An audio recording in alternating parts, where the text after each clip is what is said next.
So you want to quit smoking. You've tried before and willpower wasn't enough. Sooner or later, temptation kicks in and you end up lighting up. My name's Jo and I'm a student at the University of New England in Armidale. In this short video, I'd like to share with you some behavior modification techniques to help you quit smoking once and for all. To understand your behavior, let's look at the ABCs. A is for antecedents, or what comes before the behavior. It's the cues or the triggers for smoking. Examples of antecedents are maybe your morning coffee or a cigarette break at work, or it could be with a drink at the end of a long stressful day. B is for behavior. In this case, the target behavior is smoking and the goal is to reduce the target behavior to 0. C is for consequences. This is what follows the behavior. It's the reinforcers of smoking. Examples of consequences might be the feeling of social connection you get from having a cigarette with your work colleagues, or it could be an escape behavior, like escape from the feelings of nicotine cravings. So why do you smoke even though you know it's bad for you? Behavior is lawful, and the first step to understanding behavior is to do a functional assessment. This is the process of identifying the antecedents and consequences of the behavior. One way to quit smoking is avoid the antecedents, or the triggers or the cues. And this could mean that you also skip your morning coffee.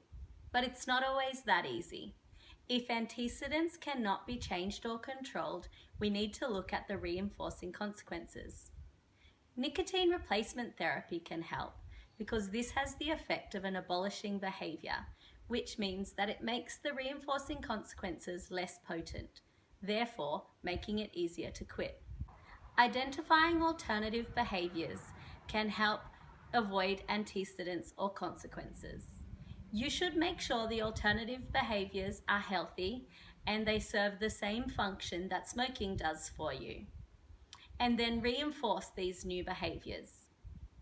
Examples of alternative behaviors could be chewing gum, deep breathing, yoga or exercise, or it could be spending time with family or friends who don't smoke. You could reinforce these new behaviors by self-praise, or it could be by asking a friend to check in with you each day to praise your efforts to quit. Goal setting can also help, and the best way to start is gradual reduction. Then set a quit day, which is the day that you cut down to 0, and go for it.